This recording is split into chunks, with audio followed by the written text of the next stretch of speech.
Super Cymra asks, you mentioned channels are way important. How about another lesson on using channels? I'm sure I don't know enough. Well, Super Cymra, I'm sure you don't know enough. So let's talk about channels.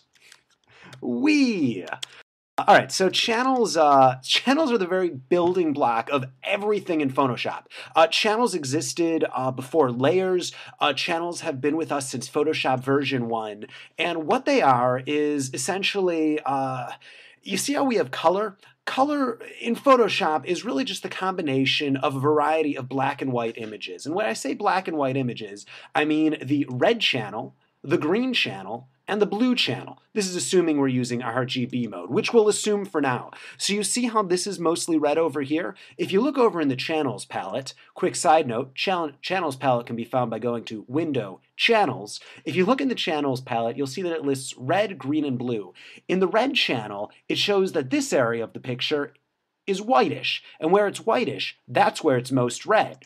So you can see that's the most red. If I look in the green channel over here, it's most white down here, so I'll assume that the most green is down here in the image. Let's see. Yep, that looks like it's right. Where it's most white on the blue one is over here, so I assume this is where the most blue images are. Great. So this is where the red is primarily, this is where the green is primarily, and this is where the blue is primarily. And in the channel palette, in RGB mode, red, green, blue mode, for those keeping track at home, where it's white is where that color is most. So to kind of show you what I mean, we have a blue channel, a red channel, and a green channel. And when we combine them all together, here let's combine them all together, we get the composite image of what all of the colors are right here. If we only had the red and blue channel, it would only look like this.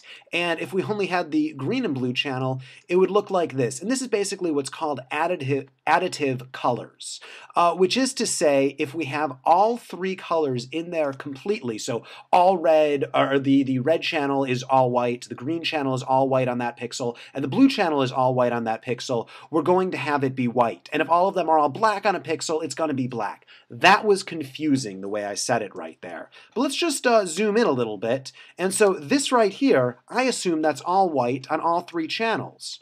And we can see that it is. It's completely blue. It is completely red. It's also completely green. I grabbed the wrong one. Let's not talk too much about that.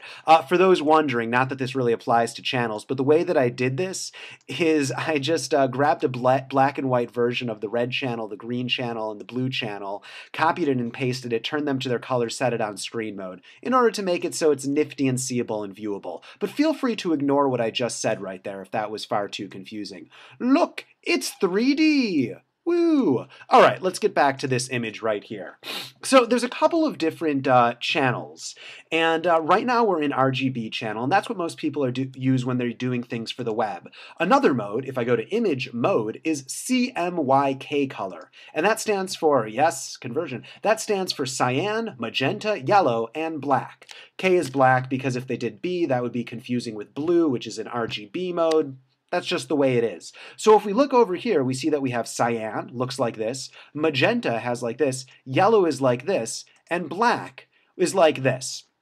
So if you're looking at this and you're thinking that, oh, okay, so I get it, it's just like RGB. So this is where probably the most cyan is, and this is where the most magenta is, and this is probably where the most yellow is. Guess what? You're wrong, but that's okay, because that's why you're watching this video.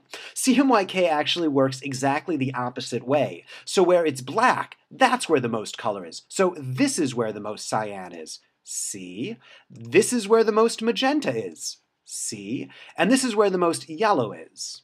Over here. So, yeah, as you can see right there. And then black is just kind of in order to add blackness right there. Now, what's interesting about this, let me switch back to RGB mode. I'm just going to do that by pressing undo.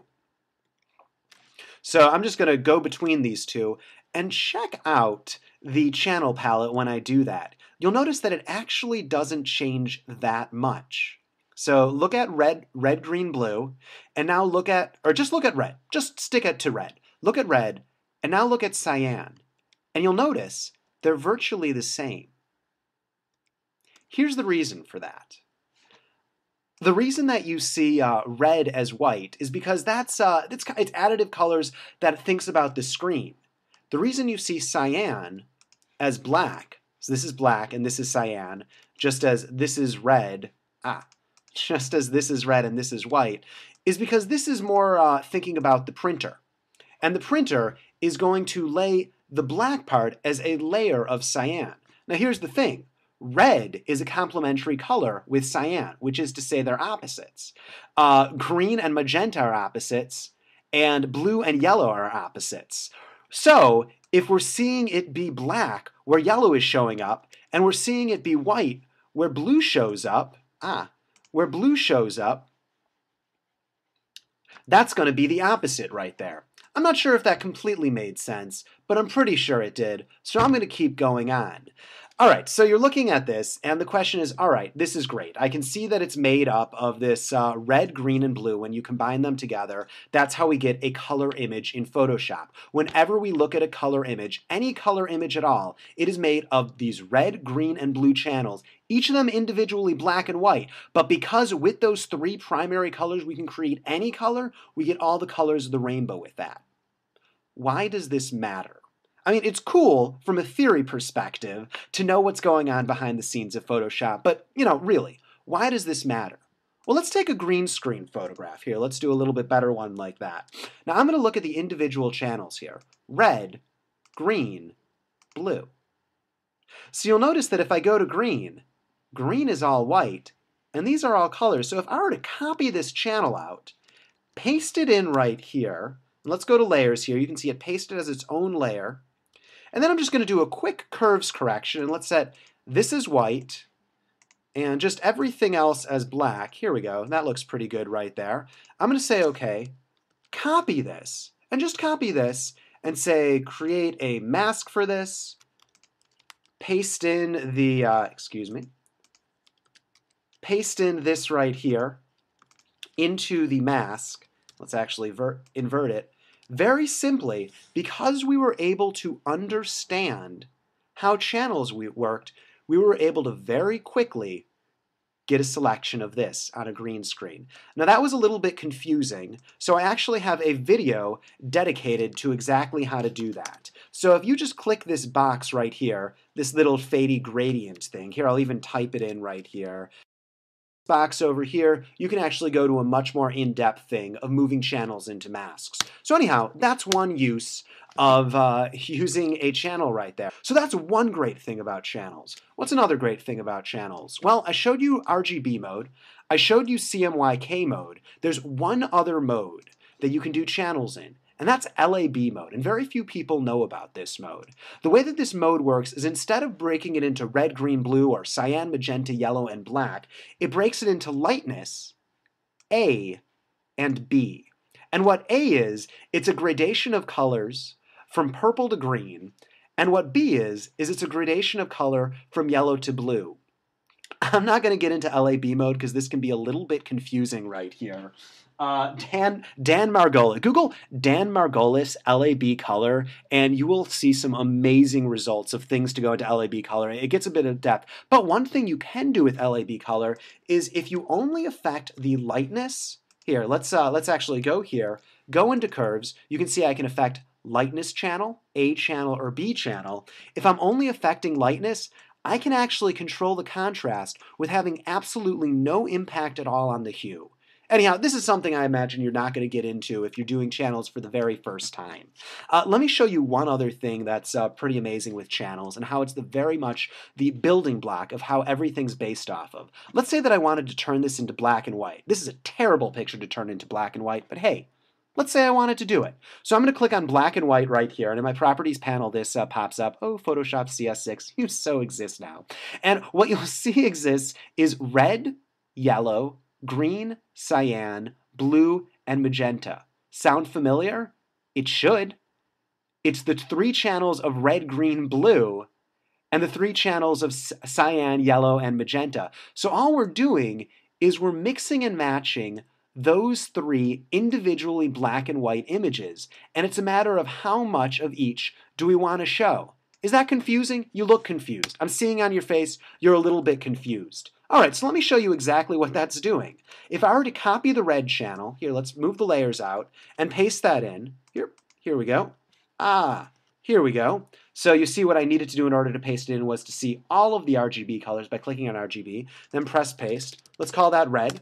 And then I'm going to go to the green channel and press Control Copy and then paste it. And let's call this green. And then go to the blue channel, select it all, and then paste that in. And let's call this, you guessed it, blue. Now all that I'm doing when I'm moving those sliders around is I'm basically affecting the opacity of how much green do you see, how much red do you see, and how much blue do you see. So I'm going to actually set the background as, I don't know, let's just do it a neutral gray. So let's set this to a completely 50% gray. I assure you I know how to do that. It's probably just 50-0-0. There we go. And I know that because L goes from 0 to 100, and I know how channels work, and I'm super smooth like that. No amount of knowing Photoshop is going to make you super smooth. Just going to tell you right there. That's just a fun fact. Photoshop does not help you with the ladies. That's just a sad thing about it. And really all I'm doing is I'm moving around the opacity. And that's what's happening when here, let's delete all of this right here. That's basically a simplification of what's happening when I go to black and white and I just move these sliders around. It's just basically showing how much of this shows and how much doesn't. And that's pretty cool. And okay, just to show you a little bit more, if I go to curves, so let me just go to, well, here, I'll go to curves here, how you're supposed to go to curves. If I go to curves, what am I affecting? RGB is affecting all of the channels at once, like a, stupid, lazy hacksaw. But red only affects the red channel. Check that out in the channels palette down there. Blue, or green, whatever, it goes in its own order, only affects the green channel. And blue only affects the blue channel. And in that way, you're able to have much tighter control over the colors because you understand what's happening in the background. Let me say one more thing, and then we'll call it a day with this video. One good thing to understand about R, G, and B is the opposite of red is cyan, the opposite of green is magenta, and the opposite of blue is yellow. How do you remember that? RGB, CMY, and forget about K. Which means, if we're in curves and we move red up, it becomes more red. If we move red down, it becomes more red because the red channel is becoming more white. Get it? I hope so, otherwise I've done a bad job of explaining. If I move this down, it becomes more cyan. And why is that? Because the red channel is becoming darker, which means you'll see more cyan or less red.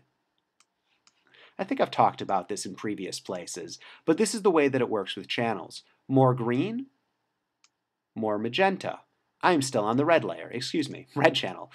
More green, more magenta. More blue, more yellow. So channels are a really, really powerful thing to know. And unless you understand channels, you can't get that fine-tuning of color correction because you're not even understanding how it's working. And keep in mind that there's 9 channels out there. Red, green, blue, cyan, magenta, yellow, black, LAB. All right, that might have been 10. That was definitely 10. And it's actually using all 10 of those channels that you can get the maximum level of nice black and whites. You can get the maximum level of color adjustments. God, we're getting into Dan Margolis territory here. Anyhow, that's a not-so-brief explanation of what channels are. I hope that answers your question, Super Cymra. Am I pronouncing that right? Chimera? I am planning on doing more with colors, but this was just kind of a brief sample. Thank you. This has been Jeremy Shuback. Click subscribe if you liked it.